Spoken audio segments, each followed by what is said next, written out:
Hello, my dears. Good morning. I'm back to you, streaming from Oslo in a day of snow and also in the day after the event of the eclipse. We had a lunar eclipse yesterday, culminating yesterday, and it's new all over the night, and now it's white again. I was hoping for some spring, but it seems that we need to wait a little bit more here in the north of Europe.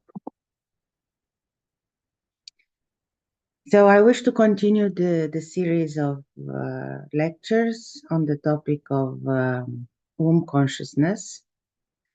And in the previous lecture, I started to speak already about trauma of identity and trauma of love.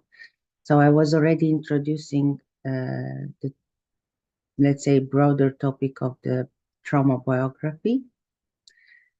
And in this lecture, I want to speak about it, to elaborate a little bit around the levels of this biography and what they mean, how they create and impact our development as human beings. And if you go back to the previous lecture, you'll see that I ended that lecture with a question about your first memory of your mother after she gave birth to you. And probably again, you'll ask me, how do I remember this? I don't have memory of the moment of birth. And it is true, most of us do not remember, but the body might keep sensations around that important event where we became human beings, visible ones, not only inside the belly of the mother as a fetus and baby. And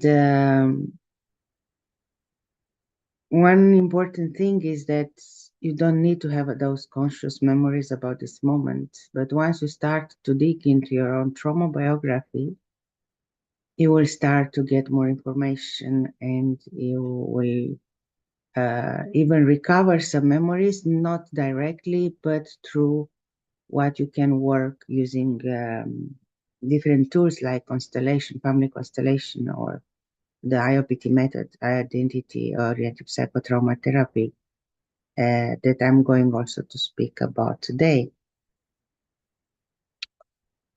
And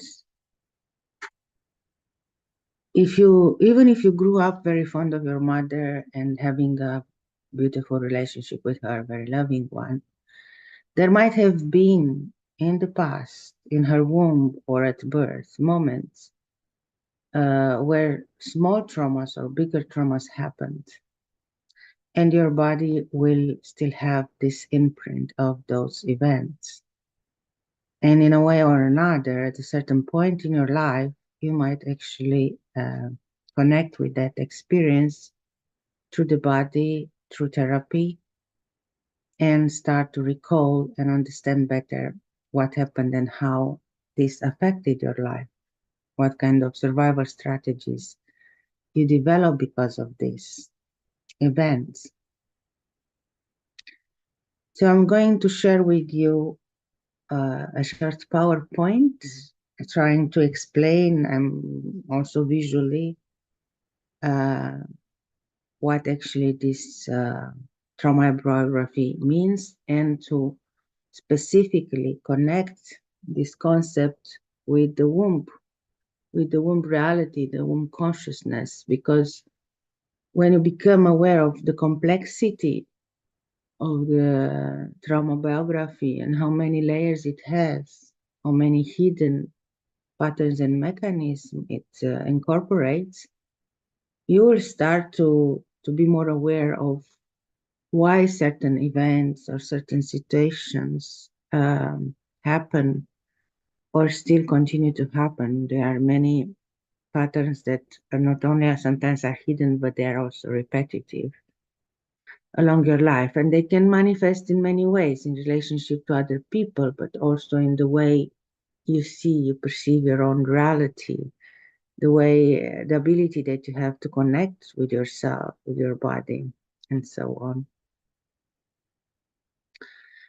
So I'm going to share this screen with this presentation I prepared, and I hope you will enjoy it, and it will bring you information that you might know or not. But if you are aware of it, just take what is new, or also the examples that I'm going to give, because I also like also to share from my own experience or from the experience I gathered by working with other people.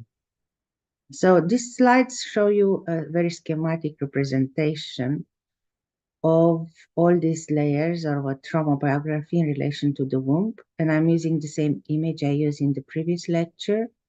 This woman that is bleeding, but actually that blood becomes, through its ramification, through the connection with the ground, becomes a tree that could be also a symbol of a genealogical tree or ancestral lineage of this woman, how she connects through her own blood, through her own cells, and ancestral code, genetic code.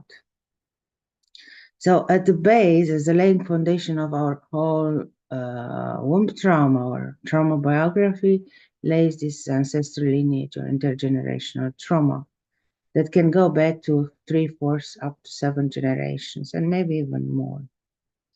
And if you remember my past lecture, I was speaking about this model of matryoshka with other smaller matryoshkas inside, those Russian dolls. And on this, based on several events that can start at the conception act, through the whole pregnancy, so while we are in the womb of the mother, at birth and after, we can develop what is called the identity trauma. That is the first layer of this trauma biography. And we can relate to the trauma and get back to connect with all those events that have been traumatic for us and that contributed to shaping our identity in many ways, not in a healthy way, by asking questions like who was I was in the past, who am I as a woman or as a man, and who I want to be, where is my power, how can I be free, what is safe for me. And then you can set your own intentions to work with this trauma in the way that I want to be me, I want myself, who I am, I want to be a healthy person with a healthy identity. Identity trauma is something that most humans have. I don't think anyone is free of this identity trauma, because in a way or in another, more impactful or less, we all have some events that can be traumatic and we are not even aware while we become an adult. And once this, let's say, first level of biography is being created, then we can for sure go to the second, that is the trauma of love. Because many of us, even as children, we can be treated as objects by our parents or by the society. There are so many past history from many centuries of objectification of people through slavery, through impoverishment, through ways where we assist to a deshumanization and discrimination between races and social statuses and so on. So when we say I'm not an object, to formulate like that an intention to work with the love trauma, we say that we deserve to be treated as a subject, but for some reason we felt, or we have really been an object for our parents or for our, in general, for our environment where we had our upbringing. It's also about the free will and having a will, about choosing and loving ourselves.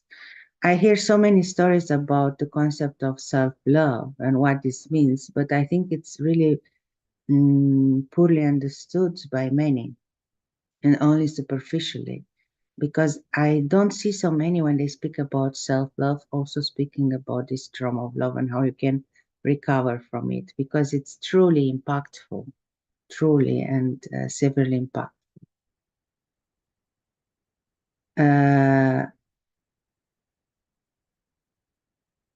So when I say I love myself, I want love,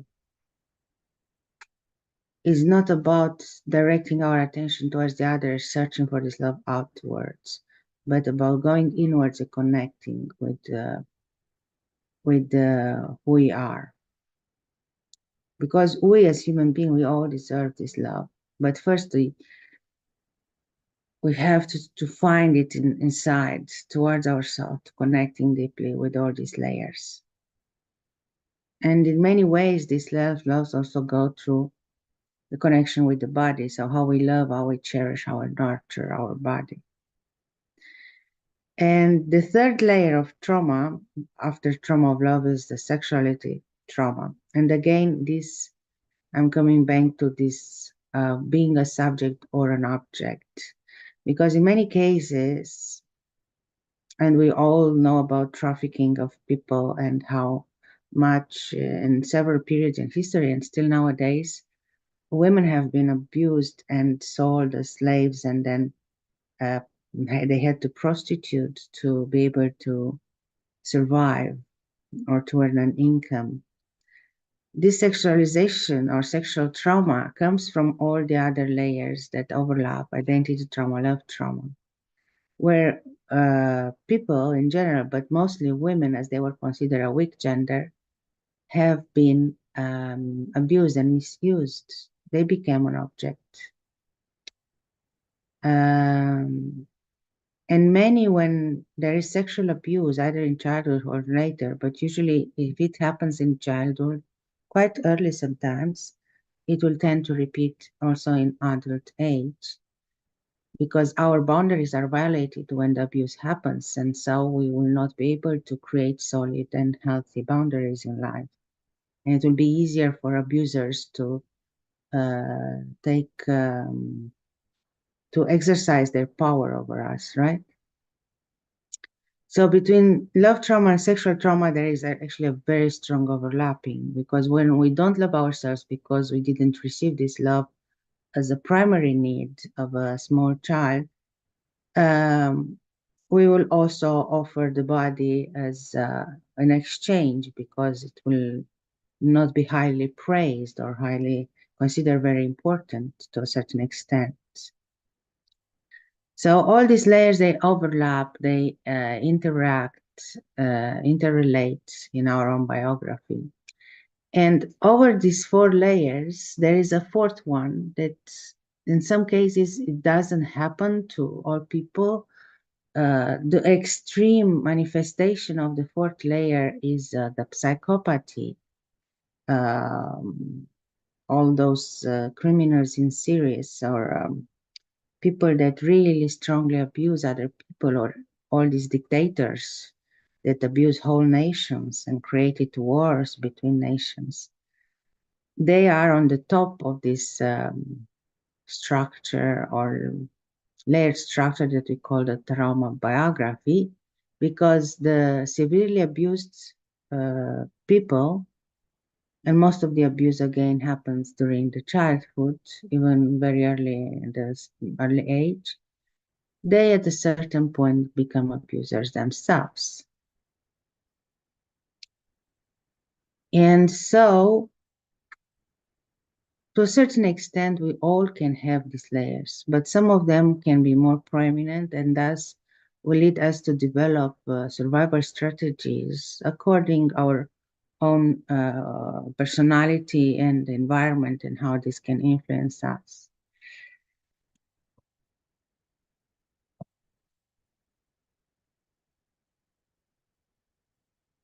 So there are always primitives for a trauma, especially in the womb of the mother, while we are in the womb, that can create this biography with time. But let's say that you can trace this womb trauma, and if it happened to you, just by answering to several questions. Because, for example, if the act of conception was an act of violence, like a rape or an abuse, even if it's from the spouse or the companion of the mother, or if it was just an accident because it was not a planned pregnancy, this way of conceiving a child is source of trauma, womb trauma, because it happens in the womb of the mother, right? So instead of being a free will act, an act of love, of passion between two beings who like each other and love each other, it's the opposite. And then if the gestation period, so while the child is growing in the womb of the mother, has been a kind of like cold environment and wealth and unhealthy also, but it can be an environment where um, the child feels every emotion, every situation from the environment of the mother too, and can impact negative his own development. And for example, let's say that the pregnancy develops in a family that is very, the relationship between mother and father is very loving and caring. The, the emotions that the child will perceive in this case, compared with the child that is in the belly of the mother while the environment is extremely violent and there is a lot of conflict, a lot of emotional abuse, or even physical abuse, or there is a lost trauma biography in the meaning that that mother already had miscarriages or aborted many children.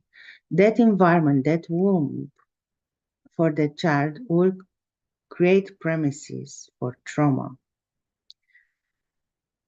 Then the moment of birth, I was speaking about it, is a transition moment where from the darkness and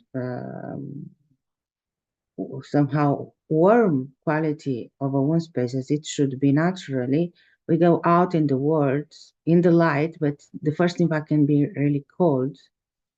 And in many situations, all these obstetrics that we have as normal procedures for the act of birth and even the C-section practices, they can be traumatizing. The child that is transiting from the space of the womb outside in the world and has to start to grow on its own. It does not depend so much on the oxygen and food that receives through the umbilical cord that links the body, its body, to the bodies of the mother.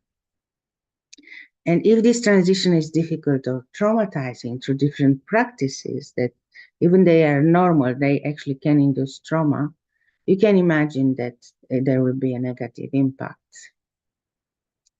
Also, ask yourself how has been this experience if you have any story told by your mother or from your family about the first hours, days, and months after the birth. Because, for example, if the mother gets sick or you got sick in this first moment and you have been separated from the mother, that first contact have been prevented for some reason, then this creates what in the terminology of family constellation is called an interrupted movement, and this is the cause of severe trauma. Because this impact of the separation instead of the first contact and connection with the mother will impact the future of bringing. And it's very important also to understand that if the mother might have been also present and giving breastfeeding and other situations, but she was not emotionally present because of her own situation or her own worries or traumas, then this can also impact negatively the bringing of the child.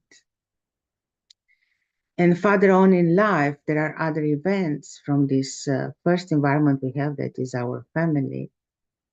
And for example, the divorce of the parents can create a lot of dilemmas and traumas, contributing to what we call trauma of identity. And so the adults will still have that split inside, and they will probably later manifest conflicts in relationship or reactions that can be overwhelming, feeling offended, aggressive, panic, or helpless. So all these moments that I already spoke about in the other lectures and here, they all contribute in a negative way if all these premises have been met to the creation of a healthy identity in the adult. When we speak about identity trauma, we have to speak about the symbiotic behavior. Because this symbiotic behavior, this symbiosis, the strong connection and dependence on the mother figure, on the mother presence as a, not only as a body, but also as emotions, as caring attitude, as loving attitude. It's something that starts since the conception moment, during the pregnancy, and the fetus from the state of the embryo developing itself, it will tend to develop this connection, this intimate connection with the mother, and depend a lot on her for her or his basic needs to be met, not only inside the womb, but also after birth. So this develops what it is called an entangled identity or a symbiotic entanglement. And if at a certain point the mother is not able to cut this cord of the symbiotic attachment between her and the child, there will be in life difficulties because, for example, the boys will have a tendency to attach themselves also to their feminine identity and having difficulties to access their true masculine identity. While the girls can have a little bit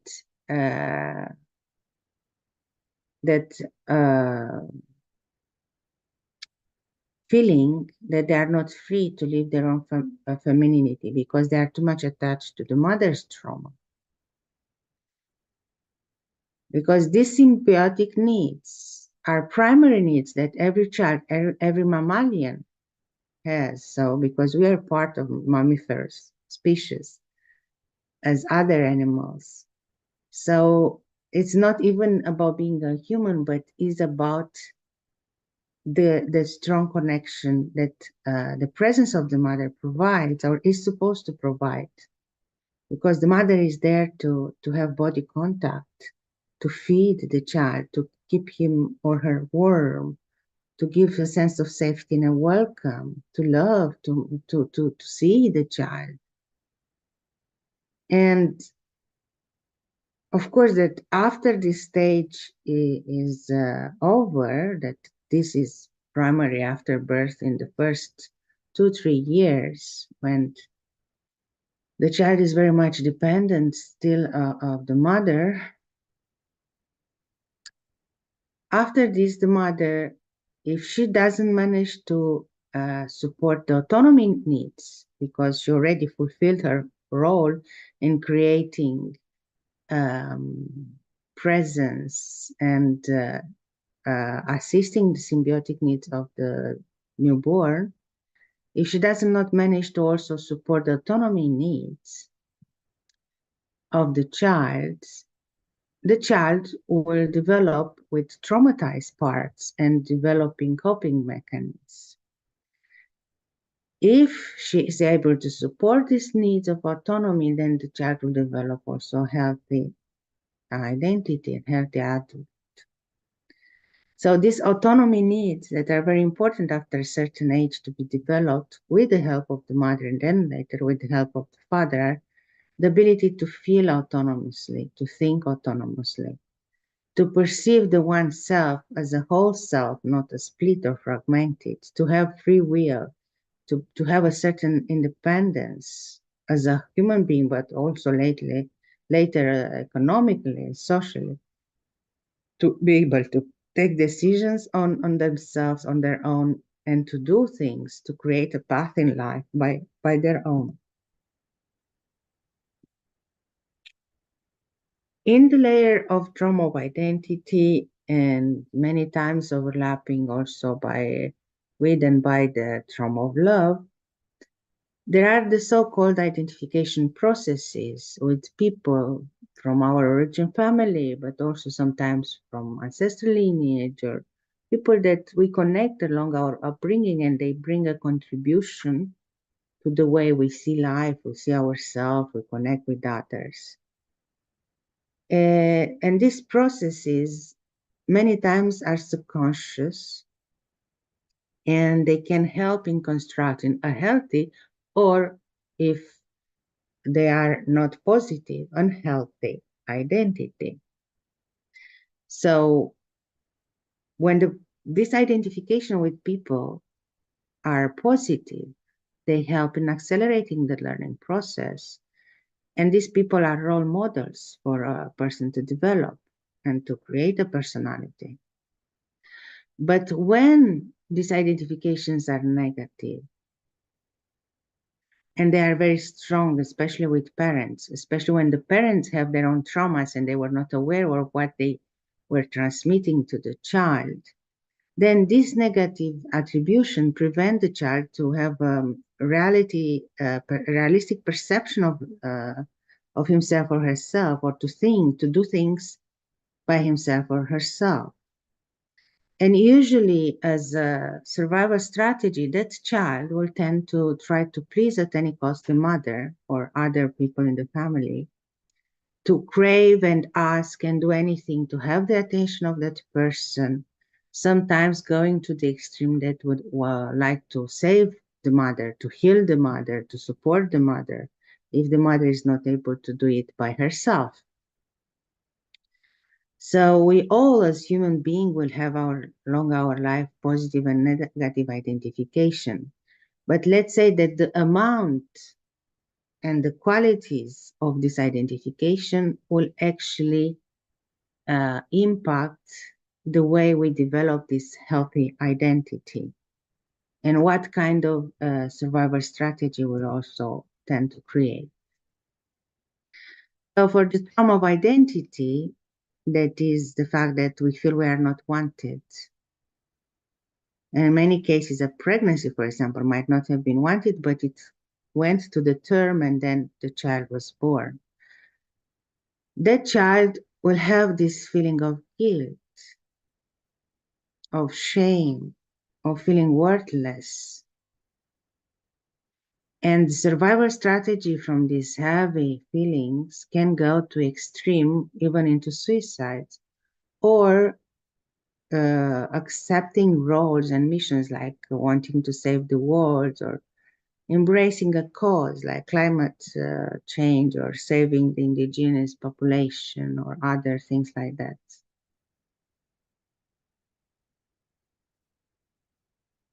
And I was speaking about this pregnancy management and obstetrics, that they are very much mechanical and they don't consider the complex reality of the womb and how much they could impact through technology and medication, through the stress they bring to the act of birth, how much they can impact and disrupt the natural bonding that has to be between mother and child at the moment of the birth. And another source of this identity trauma are also the practices that are called surrogate wombs or the artificial insemination technologies. They're all sources of early trauma. And the medical world doesn't speak a lot because they don't have this background, they don't have this understanding. But studies have been made, and they show that at least 30% of births that are made through this C-section, cesarean section, that is already an aggression to the body because it cuts the body, the belly of the mother, and take out the child in the outer environment without the preliminary step of the vaginal birth, that can be stressful but is a preparation stage for the child to come into the world. All these births, the procedure of the cesarean birth is traumatic for both mother and child. And that's why the natural birth would be preferred, even if sometimes can be difficult, because it can help in strengthening the bond between mother and the newborn. So main survival strategies when we speak about identity trauma is when we identify, we create a role for ourselves. I'm a mother, I'm a teacher, a spouse. And it's a kind of escape role. It's not actually what maybe we would like to be, or we think that we could be. It's something that we want to be because there is something there that is still in split. And sometimes we hide behind the roles, like behind an image of a perfect family, for example, when actually it's not like that.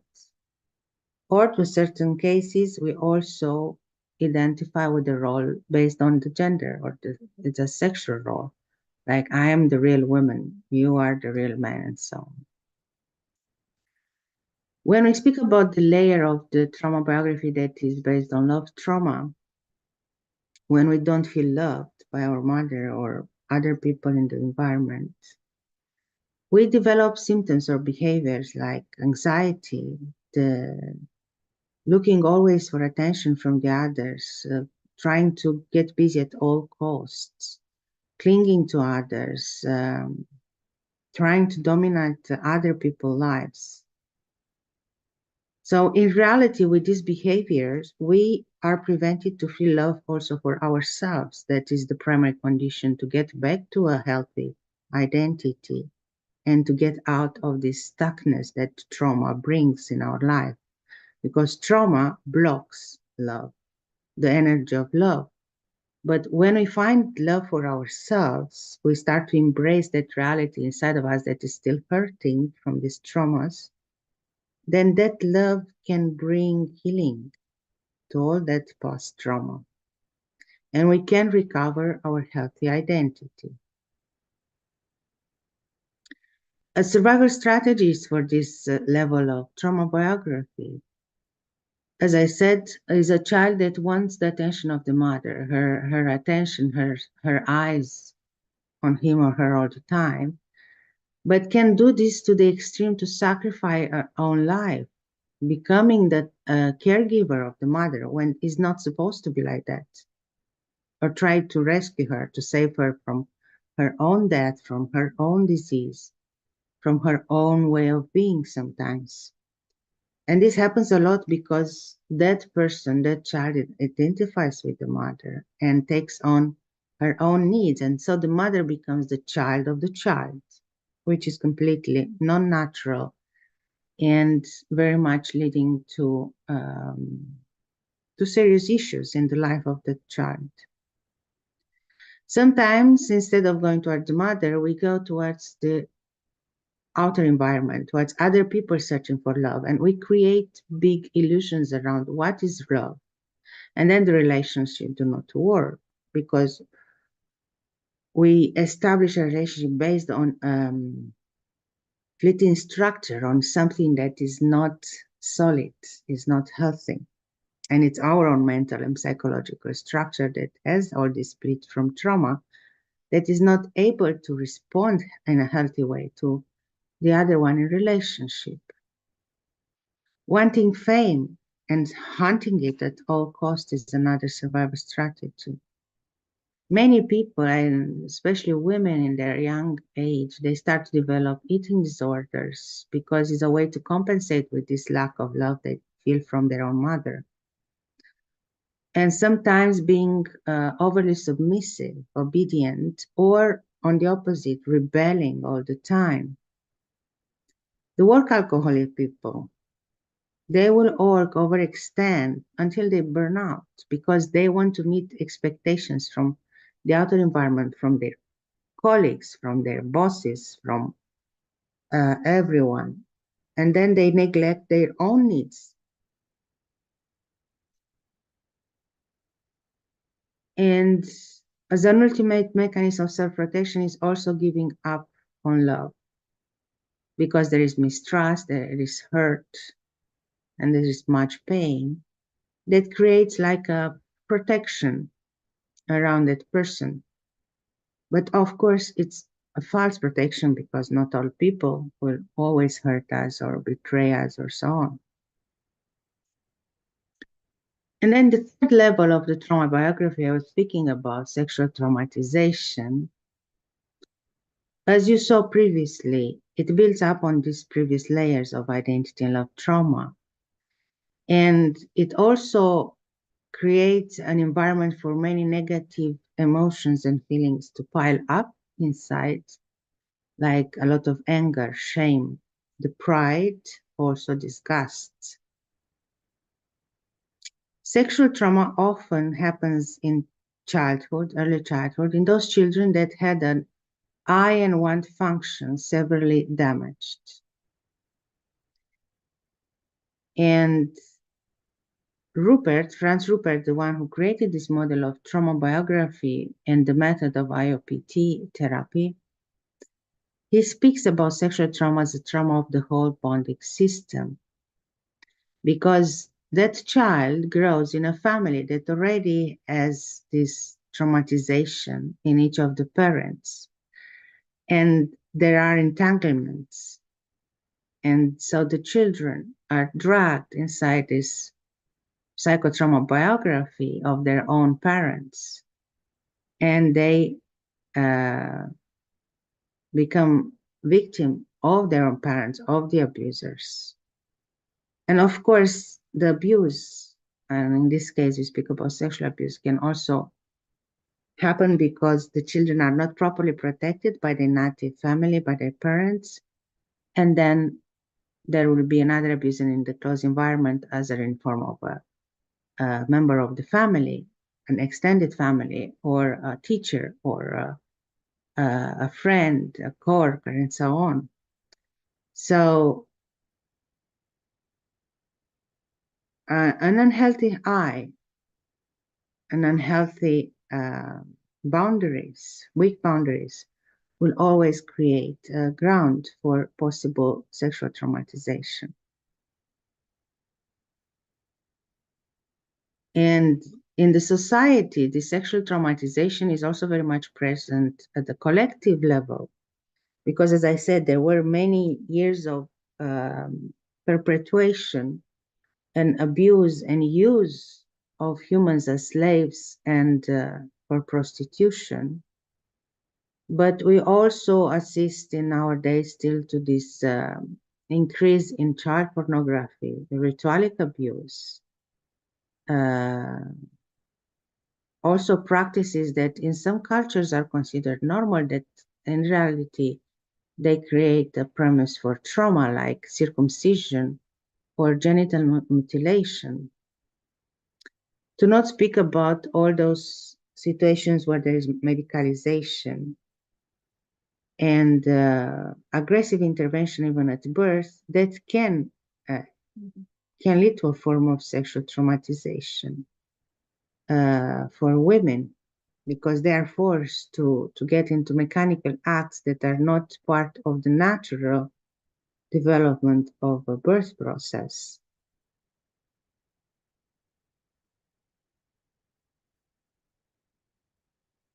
And it is quite common that children, once they get traumatized and they already develop all this biography very early in life, they will develop victim attitudes, and they will accumulate many suppressed anger, hate, rage towards the mother.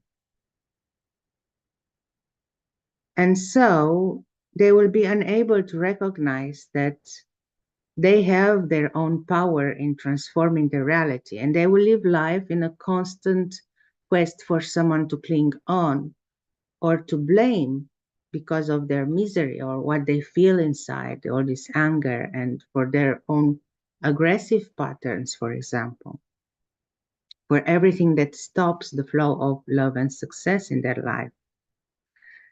It is quite common, for example, that men will exacerbate the role of the mother and will see her as a saint, developing an attitude of rejection towards women and relating in a healthy way with women.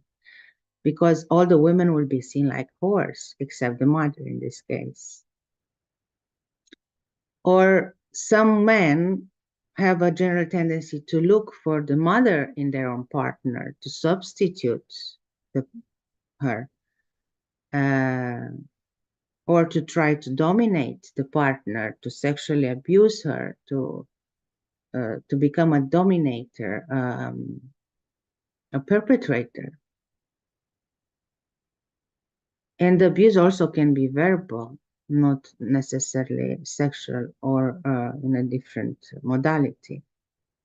So all these are stemming from trauma, from sexual trauma, but they're also based on this identity and love traumas levels of the biography. And I already spoke about survival strategies like self-harming behaviors, eating disorders, different mental illnesses, the sexual addiction that some people develop because they try to fill in a void or to dissociate from the extreme pain they feel inside. And there have been some statistics, for example, in America, they did some statistics on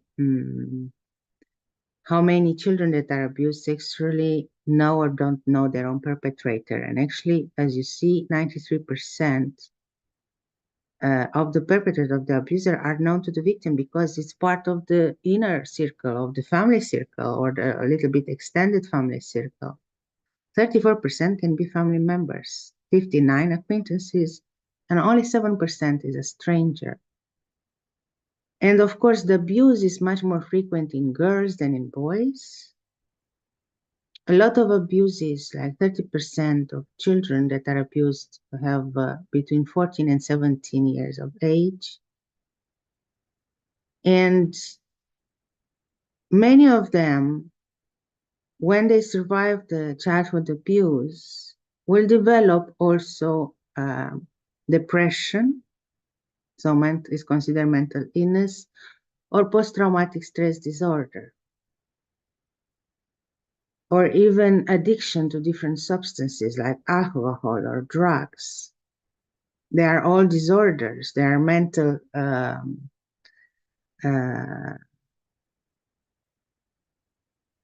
illnesses. They are not healthy behaviors.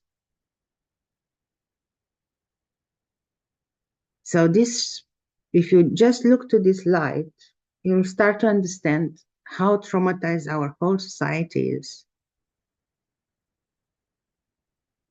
and how much people suffer and get traumatized in their own family, starting with their own family, because there is already trauma in the bonding system in the origin family.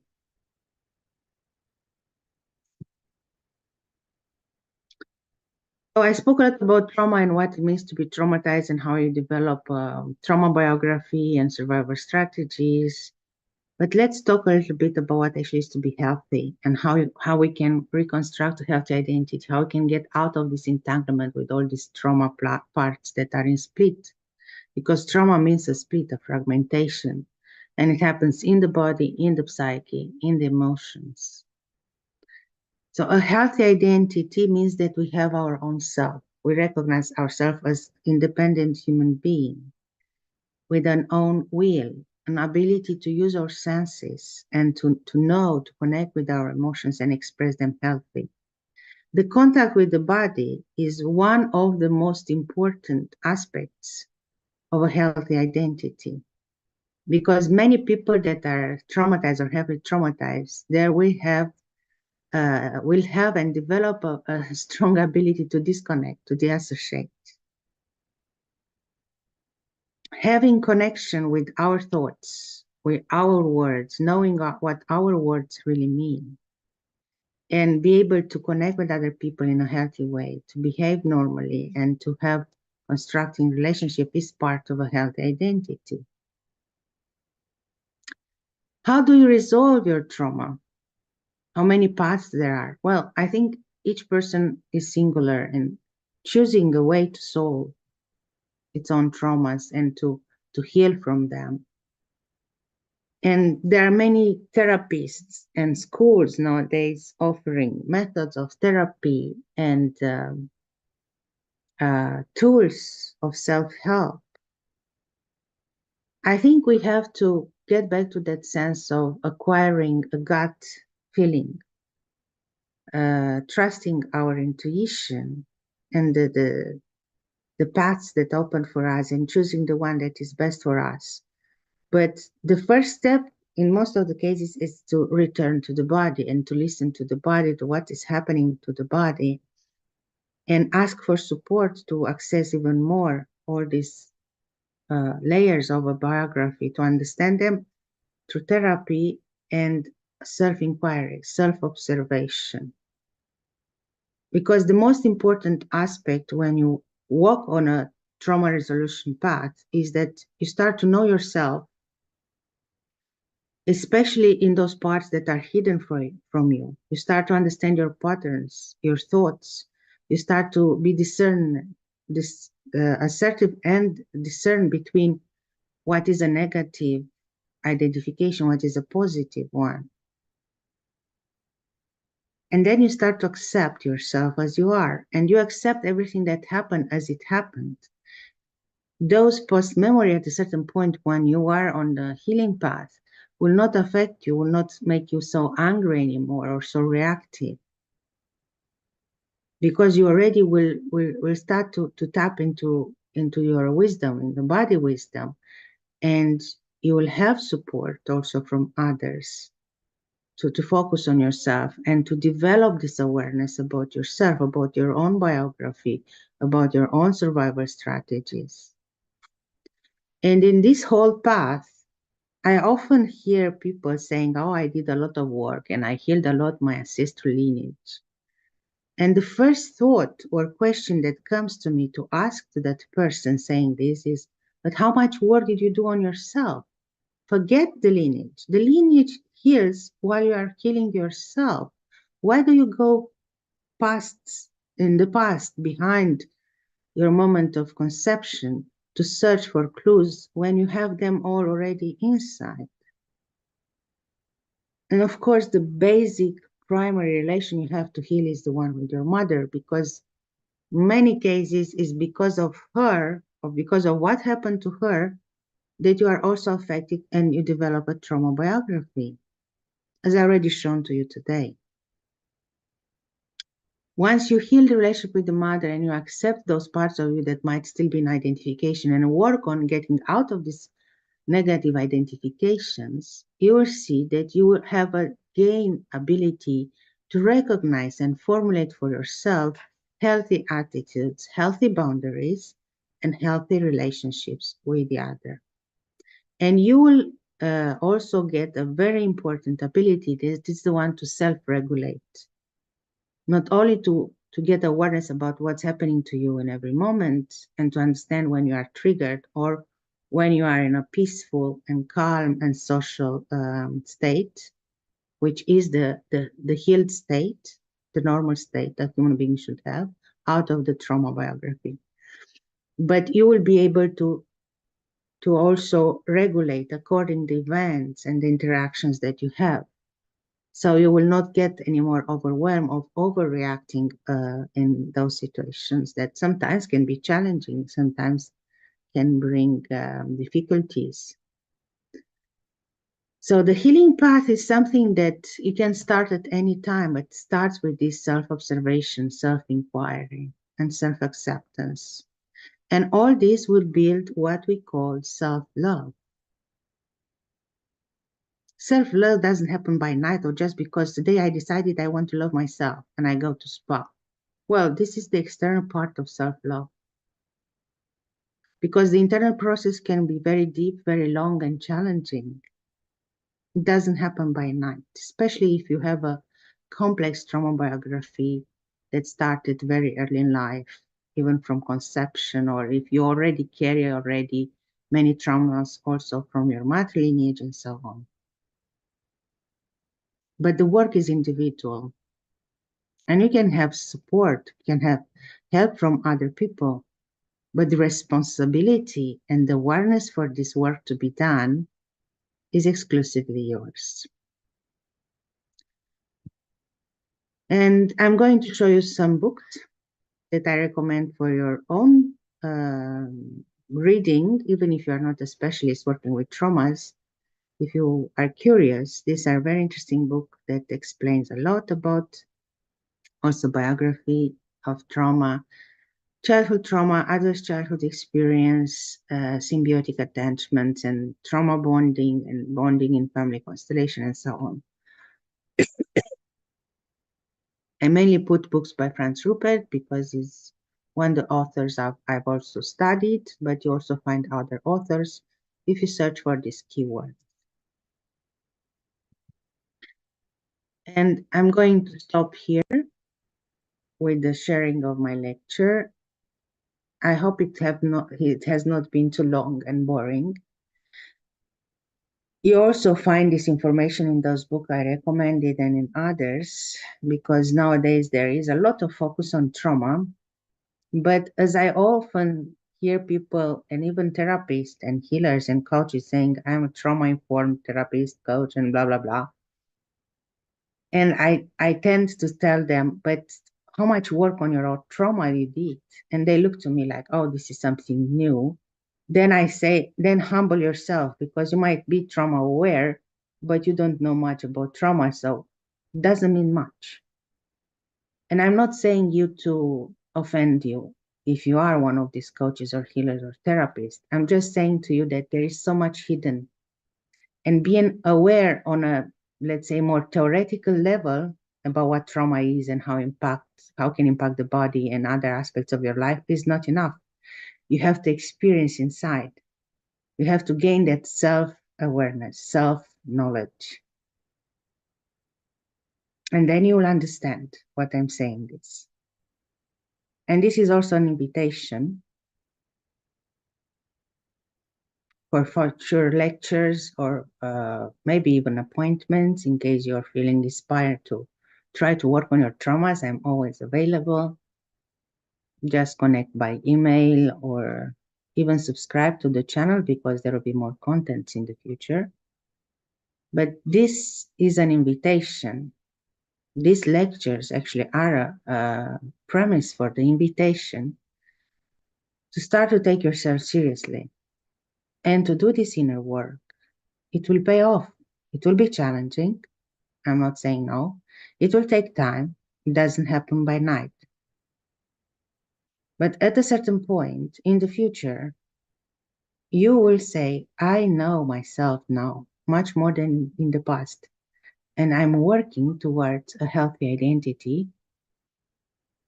I'm building up my own trauma awareness path and healing path. I'm happier, much more grounded, much more embodied than before. You'll understand with time that it pays off to go and look into your own trauma biography and work with those traumas that you might not even know you have, but the work will reveal itself. I wish you a blessed day. Sorry, I spoke a lot. I start to stumble in my words. I wish you a blessed day. And as the image behind me shows a beautiful tree with some dragon horses, if I'm not wrong, mountains and green. It's a beautiful tree grown from a seed of a tree that has been planted somewhere in the consciousness. And this is what I also aim to do by bringing to you this wisdom, this knowledge, and this understanding about trauma.